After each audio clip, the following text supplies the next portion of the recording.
අයිබෝවන් සුබ දවසක් කියලා ප්‍රාර්ථනා කරනවා ඔයාලා සියලුම දෙනාට. ඉතින් අද වීඩියෝ එකත් මම හිතනවා ගොඩාක් දෙනෙක් තුල තියෙන ගැටලුවකට පිළිතුරක් ලබා දෙයි කියලා. ඉතින් ඒ තමයි මේ සිලිකන්. සිලිකන් කියන්නේ මොනවාද? සිලිකන් අපේ කොණ්ඩෙට හිතකරද? එහෙම නැත්නම් සිලිකන් අඩංගු ආලේපන අපිට සුදුසුද වගේ දේවල් ගැන මේ වීඩියෝ එකෙන් ඔයගලන්ට දැනුවත් වෙන්න පුළුවන්.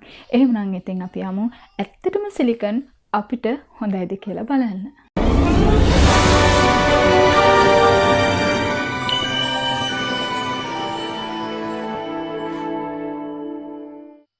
අපි මුලින්ම බලමු සිලිකන් කියන්නේ මොකක්ද කියලා.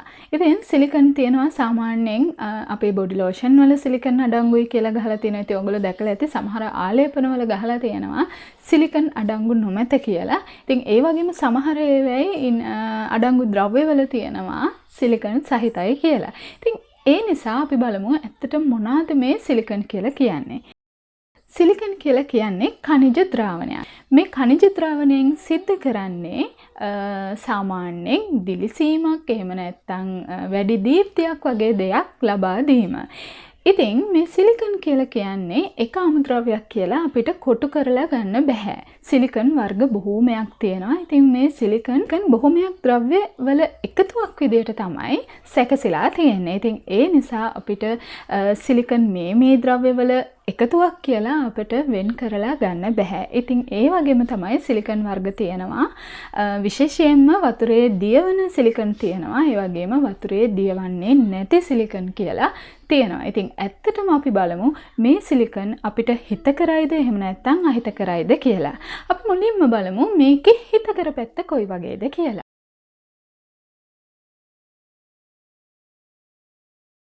සිලිකන් බොහෝ වෙලාවට අපි දන්නවා සිලිකන් ඔයිල් ඕනෑ තරම් වෙළඳපොලෙන් අපිට ලබා ගන්න පුළුවන්. ඉතින් ගොඩාක් අය සිලිකන් ඔයිල් ආලේප කරනවා කියලාත් මම දන්නවා. ඉතින් හැමෝම අහන දෙයක් නෙමෙයි සිලිකන් ඔයිල් අක්කේ අපේ කොණ්ඩෙට භාවිතා කරන්න හොඳයිද කියලා. මොකද ගොඩ දෙනෙක් කියනවා සිලිකන් ඔයිල් හානිදායකයි කියලා. සමහර අය කියනවා සිලිකන් ඔයිල් හොඳයි කියලා. ඉතින් ඒ නිසා තමයි මේ වීඩියෝ එකේ මම පැහැදිලිව ඔයගොල්ලන්ට මේ දේ කියලා දෙන්න හිතුවේ. සිලිකන් ඔයිල් අපි කොණ්ඩෙට ආලේප කරන්නේ ඇයි? සිලිකන් ඔයිල් වලට පුළුවන් අපේ හිසකෙස් ලිහිසි කරන්න. ඒ කියන්නේ අපේ හිසකෙස් සැහැල්ලු කරන්න, බරින් අඩු කරන්න. ඒ වගේම දීප්තියක් ලබා දෙන්න, එහෙම නැත්නම් ෂයින් ලුක් එකක් ලබා දෙන්න සිලිකන් වලට පුළුවන්. ඉතින් ඒ නිසා තමයි අපි රිබොන්ඩින් එකක්, එහෙම නැත්නම් ෆර්ම් එකක් වගේ දේවල් කරාට පස්සේ සිලිකන් ඔයිල් ආලේප කරන්න කියලා නිර්දේශ කරන්නේ. ඉතින් ඇත්තටම මේ සිලිකන් ඔයිල් අපේ හිසකෙස් වලට හොඳයිද? අන්න ඒක තමයි අපිට දැනගන්න තියෙන වටිනාම දේ. ඇත්තටම සිලිකන් අපේ හිසකෙස් වලට යම් කිසි විදිහක ධනාත්මකව කටයුතු කිරීමක් සිද්ධ කරනවා. ඉතින් සිලිකන් වලට පුළුවන් අපේ හිසකෙස් වල වියලි බව අඩු කරන්න. ඒ කියන්නේ ගොඩාක් වෙලාවට අපේ හිසකෙස් වියලි නිසා අපේ හිසකෙස් paludu බවට පත් වෙනවා. ඉතින් මේ දේ වළක්වා ගැනීමට සිලිකන් වලට පුළුවන්. ඉතින් සිලිකන් වලින් ආධාර කරනවා මේ හිසකෙස් වල paludu තැන් පිරවීමට සහ හොඳින් හිසකෙස් වල තෙතමනය රැක ගන්න. ඒ කියන්නේ අපේ හිසකෙස් වලට බාහිරින් යම්කිසි බලපෑමක් සිද්ධ වෙනවා නම් ඔයාලා අපි හැමදෙනෙක්ම දන්න දෙයක් තමයි අපේ සමට, අපේ හිසකෙස් වලට සහ අපේ සියලුම අංග උපාංග වලට බාහිරින් ලොකු බලපෑමක් ඇති වෙනවා. ඒ කියන්නේ රස්නය, දූවිලි, කුණු, දහදිය මේ වගේ බොහෝ දේවල් වලින් අපේ සමට සහ අපේ හිසකෙස් වලට බාහිරව බලපෑම් සිද්ධ වෙනවා. එතකොට මේ සිලිකන් වලට පුළුවන් ඒ බාහිරින් අපේ හිසකෙස් වලට සහ අපේ සමට ඇතිවන යම් බලපෑම් අඩු කරගන්න. එහෙම නැත්නම් යම් බලපෑම් ලිහිල් කරන්න. අපේ හිසකෙස් ගත්තොතින් හිසකෙස් වලට සිලිකන් වලින් වන ලොකුම බලපෑම තමයි අපේ තෙතමනය ආරක්ෂා කර ගැනීමේ හැකියාවක් සිලිකන් වලට තියෙනවා. මොකද අපි සාමාන්‍යයෙන් දන්න දෙයක් නේ ජල වාෂ්ප විදියට අපේ ශරීරයේ තියෙන ජලය එහෙම නැත්නම් තෙතමනය ශරීරයෙන් ඉවත් වෙනවා කියලා. ඉතින් හිසකෙස් වලිනුත් ඒ විදියටම අපේ හිසකෙස් වල තියෙන තෙතමනය අපේ වටපිටාවේ තියෙන රස්නයත් එක්ක ඒක නැති වෙලා යනවා. එතකොට මේ සිලිකන් උපයෝගී වෙනවා. සිලිකන් ගෑවට පස්සේ උපයෝගී වෙනවා මේ සිලිකන් අපේ ඒ තෙතමනය බාහිර බලපෑම් වලින් රැක ගන්න. ඒ කියන්නේ බැරියල් එකක් විදියට ක්‍රියා කරනවා අපේ හිසකෙස් වටා මේ සිලිකන් ඔයිල්. ඉතින් අපි කන්ඩිෂනර් භාවිතා කරනවානේ. එතකොට සිලිකන් අඩංගු කන්ඩිෂනර් එකක් අපි භාවිතා කරනකොට බොහෝ වෙලාවට අපේ හිසකෙස් රැකගැනීමේ හැකියාවක් තියෙනවා. මොකද ඒ සිලිකන් අඩංගු නිසා ඒ මොයිස්චරයිසර් ගතිය අපේ හිසකෙස් වලට ලැබෙන තෙතමනය සිලිකන් නිසා හානියටපත් නොවි ඒ දිගට පවත්වා ගැනීමේ හැකියාවක් තියෙනවා. ඉතින් සිලිකන් අපිට තව විදියකට උදව් වෙනවා. ඒ තමයි අපේ හිසකෙස් රස්නය යොදාගෙන අයන් කිරීම. එහෙම නැත්නම් හෙයා සෙටින් එකක් කර ගැනීම. ඒ වගේම අපේ හිසකෙස් වලට යම් විදියක වෙනසක් ලබා දෙන්න අපි රස්නය යොදාගෙන අපේ හිසකෙස් වෙනස් කරගන්නකොට ඉතින් ගොඩක් අය අහනවානේ මේ නිකන් කොණ්ඩේ අයන් කරන්න එහෙම හොඳ නැද්ද කියලා. ඉතින් අන්න ඒ වගේ නිතර කොණ්ඩේ අයන් කරනකොට සිලිකන් භාවිතා කරලා කොණ්ඩේ අයන් කරන්න පුළුවන්. මොකද බාහිරව ඇතිවන බලපෑම ගොඩක් වෙලාවට සිලිකන් වලින් මඟ හරින නිසා. ඉතින් ඒ වගේම තමයි සිලිකන් වල අතුරු ප්‍රතිඵලත් ගොඩාරියක් තියෙනවා. ඉතින් දැන් අපි බලමු සිලිකන් වලින් මොනවද අපිට ලැබෙන අතුරු ප්‍රතිඵල කියලා.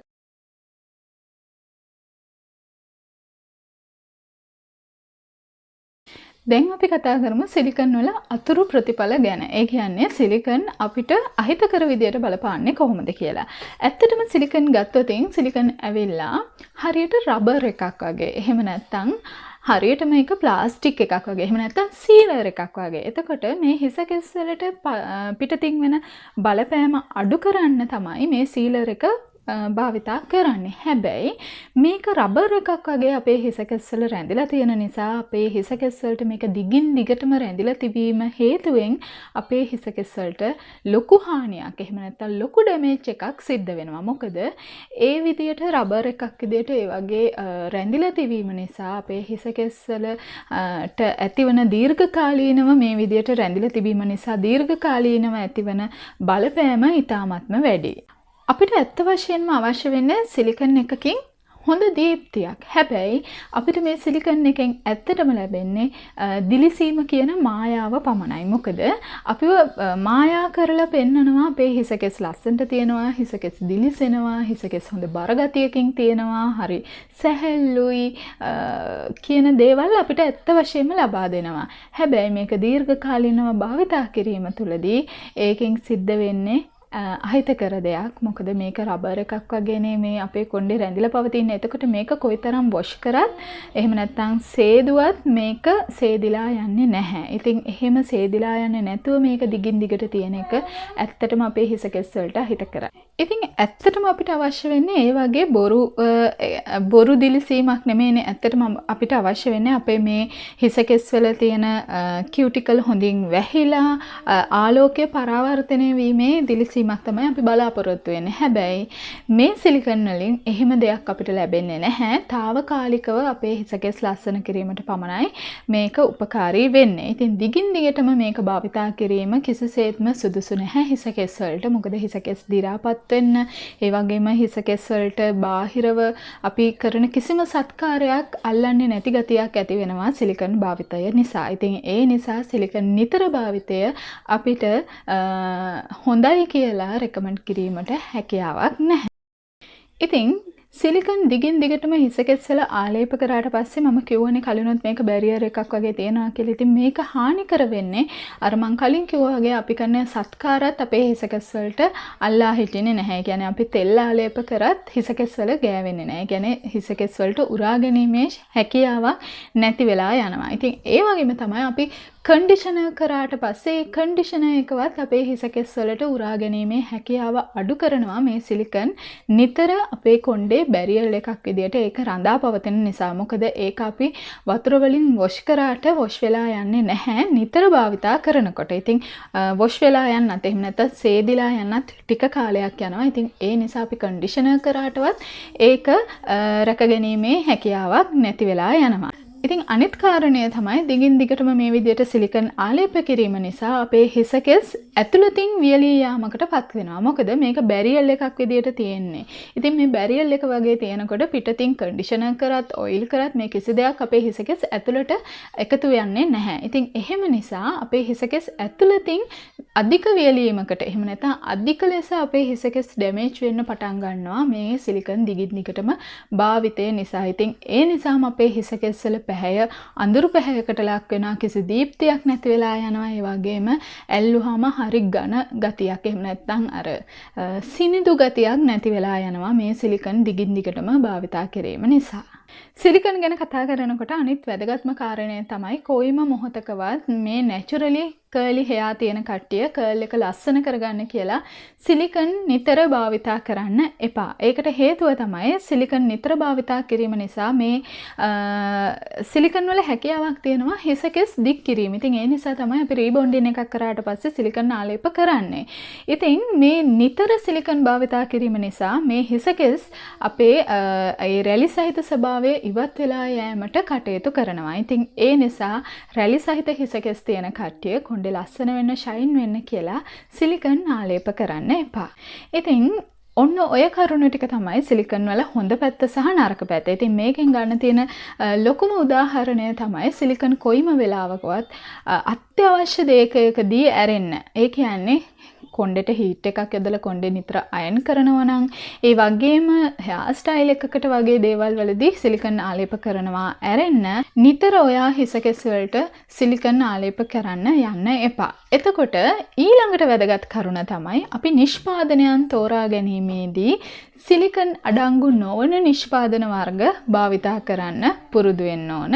මොකද ගොඩාක් නිෂ්පාදනවල අඩංගු ද්‍රව්‍ය ගහලා තියෙනවා. එතකොට ඔයගොල්ලෝ බලන්න ඔයගොල්ලෝ ගන්න ෂැම්පූ කන්ඩිෂනර් වල අනිවාර්යයෙන්ම මේ සිලිකන් අඩංගුද නැද්ද කියන එක සඳහන් කරලා තියෙනවා. ඉතින් ඒ නිසා ඔයගොල්ලෝ නිෂ්පාදනයක් තෝරා ගනිද්දී සිලිකන් අඩංගු නැති නිෂ්පාදන තෝරා ගන්න වග බලා ගන්න. මොකද ඒවැයි පැහැදිලිව ගහලවා තියෙනවා සිලිකන් ෆ්‍රී කියලා ගහලා තියෙනවා, සිලිකන් 0 කියලා ගහලා තියෙනවා. ඉතින් අන්න ඒ වගේ ප්‍රොඩක්ට් එකක් ඔයගොල්ලෝ හෙයා එකට ෂැම්පූ කන්ඩිෂනර් තෝරා ගැනීමේදී භාවිතා කරන්න. ඉතින් ඒ වගේම තමයි බොඩි ලෝෂන් වගේ දේවල් බලනකොටත් මේ සිලිකන් නැති දේවල් භාවිතා කරන්න එහෙම සඳහන් වෙලා තියෙනවා නම් ඒ දේවල් භාවිතයට ගන්න එපා. ඒක අපේ ශරීරයට අහිතකර වන නිසා. ඉතින් සිලිකන් අඩංගු නැති හොඳ ප්‍රොඩක්ට් එකක් කිව්වොත් එමයි ලෝරියල් මුළු ලෝකෙම පිළි අරගෙන තියෙන්නේ. ඉතින් ඕගොල්ලන්ටත් පුළුවන් ඕගොල්ලෝ මම කලින් කිව්වා වගේ ඔයාලගේ නිෂ්පාදනය තෝරා ගන්නකොට ඒක සිලිකන් අඩංගුද නැද්ද කියලා තෝරලා බේරලා ගන්න. එහෙමනම් ඉතින් මම හිතනවා මේ වීඩියෝ එකෙන් ඔයගොල්ලෝ නිතර මගෙන් අහපු ගැටලුවක් තමයි මේ සිලිකන් කොණ්ඩෙට හොඳද කියන එක. ඉතින් සිලිකන් කොණ්ඩෙට හොඳද කියලා දැන් ඉතින් ඔයාලට තේරෙනවා ඇති. එහෙමනම් තවත් වැදගත් වීඩියෝ එකකින් ඉක්මනින්ම හමු වෙන ගමන් මේ වීඩියෝ එකෙන් සමගෙන යනවා. ගිහිල්ලා එන්න.